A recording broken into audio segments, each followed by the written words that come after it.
हिंगोलीच्या वसमत तालुक्यातील मुडी, अगडत, बगडत, पिंपळा चौरे यासह अनेक गावांमध्ये वीज टंचाईमुळे कमीत कमी 2,500 एकर जमिनीवरील बागायती शेती पाण्याअभावी सुकत आहे। त्यासाठी गावकऱ्यांच्या वतीनं शासनाकडे 33 केव्ही उपकेंद्र तात्काळ देण्यात यावे अशी मागणी करण्यात आली आहे। वसमत तालुक्यातील या गावांच्या शेजारून पाण्याचा मोठा कॅनॉल वाहत आहे, परंतु विजेच्या लपंडावामुळे त्या पाण्याचा शेतीला काही उपयोग होत नाही। हक्काचे पाणी असूनही केवळ विजेअभावी डोळ्यात देखत 2,500 एकर शेती सुकत असल्याने शेतकरी हवालदिल झालेत। ही तीव्र वीज टंचाई दूर करण्यासाठी शासनाने येथे तात्काळ 33 केव्हीचे उपकेंद्र मंजूर करावे अशी मागणी आता शेतकऱ्यांनी लावून धरली आहे। कृष्ण हरी, माझं नाव अच्युत रघुनाथराव पडोळी पाटील मुडीकर। आम्हाला दुसरं काय नाही, लाईन फक्त पाहिजे। पण लाईनचा इतका प्रश्न की आम्हाला हिवाळ्यामध्ये सुद्धा लाईन एक दिवस अडकून शेतीला आहे, आणि आता उन्हाळ्यात सुद्धा एक दिवस अडकून लाईन असून पुन्हा त्याच्यामधून फाट हे वगैरे सगळं सत्यानाश हा शेतीचा ससे उसुद्धा वाळायला येतो, लाईनच नाही। आम्ही खूप प्रयत्न आम्हाला सर्वांना केलं, इंजिनियरकडे गेलो तरी कोणी दखल घेत नाही, काहीच नाही। आताची काय परिस्थिती आहे, पाणी असून काय कॅनॉल भरून चालला त्या धरण उश्याला उश्याला म्हणलं असं झालं। बापरा जमला लाईनचा प्रॉब्लेम आहे, आम्हाला आहे लाईनच नाही। 5 वर्षाची लाईन नाही, संध्याकाळ संध्यातीच नाही, फक्त आम्हाला पाणी पाहायला आहे, कॅनं वाहलं आहे, भिजवाय काही नाही। किती वर्षापासून आहे? झाली 5 वर्ष। काय पाहिजे तुम्हाला शासनाकडून? आता लाईनच पाहिजे, काय पाहिजे आम्हाला? किती काही पाहिजे आम्हाला?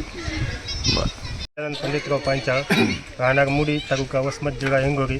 साहेब, गायींचं कंडिशन असं झालं आहे की जवळपास मुडी हे गाव म्हणजे आज बागायती गाव होतं। जवळपास 10 वर्षाच्या खालची गोष्ट झाली तर या गावामधून अनेक पिकअप असे मार्केटमध्ये जायचे, आणि मार्केटमध्ये जायच्या अगोदर खूप कंडिशन एकदम चांगलं होतं, आणि आताचं कंडिशन असं झालं या 5 वर्षाच्या कालखंडामध्ये की जवळपास गायींचं तर नावच नाही। 5 घंटे द्यायची आणि 3 घंटे बेजाळ करायचं आणि 2 घंटे ते घरी जायचं आणि यायचं, तोपर्यंत गायींची पत्ती गुग। तर याच्यामध्ये असं झालं की त्या बळीराजानं काय जीव द्यायचा काय सांगा ना, काय फाशी घ्यायची काय? गायींचं तर नाहीच नाही, पाणी जवळ आहे, पण पाण्याचा सुद्धा त्या पाण्याचा फायदा घेता येत नाही बळीराजाला। तर बळीराजानं करायचं काय? मार्केट जवळ आहे सगळे। आज देशामध्ये या वसमतच्या हळदीचं मार्केट गाजते की हळद मार्केट वसमत गाजते, पण इथं घ्यायला त्यांना द्यायला वागे कोणी नाही की यांच्या राजकारणाच्या राजकीय दृष्ट्यामधून यांच्या पोळ्या भाजून घ्यायला आणि शेतकऱ्याला उपाशी मागायला, हे उपाशी आणि शेतकरी उपाशी, हे असं कंडिशन या राजकारणी लोकांचं झाल्यामुळे शेतकऱ्यांनी काय फाशी घ्यायची का सांगा ना? की आज बघा सांगा, अतिवृष्टी झाली तर कसं व्हायचं? अतिवृष्टी झाली तर शेतकऱ्याचं सगळं बिमोड व्हायचं आणि याच्या पोळ्या भाजायच्या, तर याने यांच्या एसीच्या बंगल्यामध्ये यांचं राहायचं। आजची परिस्थिती काय आहे? एवढं बेकार आहे की आज शेतकऱ्यांना या बळीराजांना फाशी घ्यायची वेळ आली यांच्या गायींमुळे। यांनी एसीमध्ये येत, आमच्या उशाजवळ आमच्या कॅनर आहे, पाणी आहे उशापाशी, पण आम्हाला त्या शेतकऱ्यांना आम्हाला त्याचा फायदा घेता येत नाही यांच्या। आणि 33 केव्हीचं उद्घाटन झालं होतं, मी स्वतः त्या 33 केव्हीच्या उद्घाटनाला होतो। आमदार साहेबांनी स्वतः माझ्या कपाळावर गुगाळ गावला होता त्या 33 केव्हीच्या उद्घाटनाच्या दिवशी। आज ते 33 केव्हीचं स्थलांतर केलं त्यांनी, इतरचं माळकट टाकून मटेरियल टाकून त्यांनी स्थापन केलं होतं। तर ते काही काळाच्या नंतर अनैतिक काही वातावरणामुळे ते स्थलांतर झालं। तर ते जर इथं झालं असतं तर आज आमच्या गावचा प्रश्न कायमचा मिटला असता। तर जवळपास हे असंच असल्यामुळं की त्यांना एकच आमचे हात जोडून कळकळीची विनंती आहे शासन दरबारी की आमचा गायींचा आणि अनेक प्रकारच्या सुविधा मूलभूत गरजा आहेत की शासनाने ते आमच्या पूर्ण कराव्यात। चॉकलेट हो दुसरं काय? आजची काय परिस्थिती आहे? आजची काय त्याने सांगितली तीच परिस्थिती आहे। लाईट नाही, संध्याकाळी लाईट नाही काय नाही ना, 6 ते 9 लाईट बंद आहे। माणसाला जे शिकणाऱ्या लेकराला अभ्यासाला शेतीला पाणी नाही, काही नाही, कॅनल असून शेती। बरं, तुमचा नेहमीचा प्रश्न मिटण्यासाठी काय करायला पाहिजे? 33 केव्ही पाहिजे ना। याची मागणी तुम्ही केली का? बरेच वेळा केली, तर आमच्या गावाला आलं हे त्याचं उद्घाटन केलं आणि नेला दुसऱ्या गावाला पळून शेणी। कोणा उद्घाटन केलं? आमदार साहेब तुझा यायला सगळ्या गावाला तुझा की अहो, आमच्या इथं आमच्या गावाहून लाईन गेली, पाणी चाललंय, मग आम्हाला त्याचा कताच उपयोग नाही। ही आमचा प्रश्न मिटण्याची गरज आहे, काळाची गरज आहे। लहान लहान लेकरायला सुद्धा त्रास व्हायला, घरी लाईन झाली, गावात पाणी प्यायला सुद्धा नाही, जनावरांचं तर नाहीच नाही। लय अवघड प्रश्न आहे. अवघड प्रश्न सुटायला पाहिजे एवढी आमची कळकळीची विनंती आहे सरकारला. काय नाव आहे तुमचं? बापूराव किसनराव सौराथे. बरं, सध्याची काय परिस्थिती आहे आता? अहो, परिस्थिती काय, आम्ही शेतात गेलं की लाईन आली की पुन्हा त्या बेजारीतच आम्ही बेजारात. तिथं गेलं की पाणी पडलं की नाही की बंद व्हाली मोटर. अशी परिस्थिती आहे. काय करणार, काय माणूस इलाज नाही. आम्ही पायाने तिथं जाऊन तिथं गेलं की पाणी बंद दिसायले, पुन्हा पळत यावं इथं मोटरला, तर इथं लाईन नाही. असं व्हाली. भाऊराव पडोळे, राहणार मुडी, तालुका वसमत, जिल्हा हिंगोली येथील रहिवासी असून आमच्या गावच्या जवळून कॅनल गेला, पण लाईन आमच्या गावाला नाही. 2 दिवसाला एकदा 5 तास लाईन येते. आम्हाला नुसतं पाणी पाहायला आहे, शेतीला नाही. आमचे ऊस वाळायलेत, तरी काही उपयोग नाही.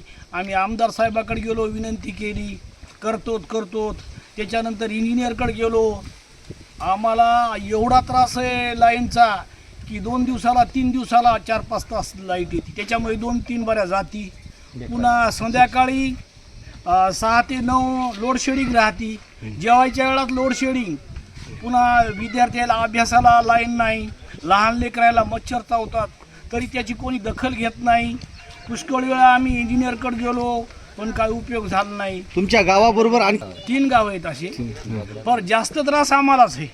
इतर गावाला कोणी कोण देतात, पण आम्हाला जास्त म्हणजे हे 2 दिवस किंवा 1 दिवस आड करून 5 तास लाईन मिळते. ते 2-3 जाती. आता काय मागणी असेल तुमची? आता आम्हाला काही नाही, दररोज आम्हाला लाईन मिळाव हीच आमची इच्छा आहे. नेहमीचा प्रश्न मिटावा यासाठी काय पाहिजे तुम्हाला? नेहमीचा प्रश्न मिटायला पाहिजे. आमच्या गावाला 33 केवीची आवश्यकता आहे. इथं आमच्या गावचं 100% जमीन लिफ्ट इरिगेशनवर भिजती. त्याच्यामुळं आम्हाला 33 केवीची आवश्यकता आहे. 33 केवी आमच्या गावाला झाला तर आमचा कायमचा प्रश्न मिटत नाही, तर 33 केवी झाल्याशिवाय आमचा प्रश्न विजेचा मिटत नाही. समस्या आहेत. देवराव पांडुरंग पडोळे, सर्कल बाबूगाव सर्कलमध्ये मुडी गाव आहे. आणि ह्या मुडी गावची अशी एक लाईनी हे झालेली आहे, चलना झालेली आहे. 2 दिवसातून एकदा लाईन येते आणि लाईन आली तरी 6 घंट्यामध्ये 5-6 बऱ्या जाती येते. आणि संध्याकाळच्या सिंगल पीचची लाईन 1 दिवस आड करून येते. तर एवढ्या आमच्या गावाला पाण्याची सुविधा कोरडवाहू असताना कॅलन आहे, कॅनलला पाणी आहे. पाणी असून सगळं असून आज 10-10 एकर जमीन भिजायच्या जागी 5 एकर 2 एकर जमीन भिजेना, कारण 1 दिवस आड करून लाईन आली. तर याच्यासाठी आम्ही पाठपुरावा लाईन खात्याला केला, आमदार साहेबाकडे गेलो, सगळ्याकडे गेलो, पण आमच्या गावाला कोणीही वाली राहिलं नाही लाईनीच्या बाबतीत.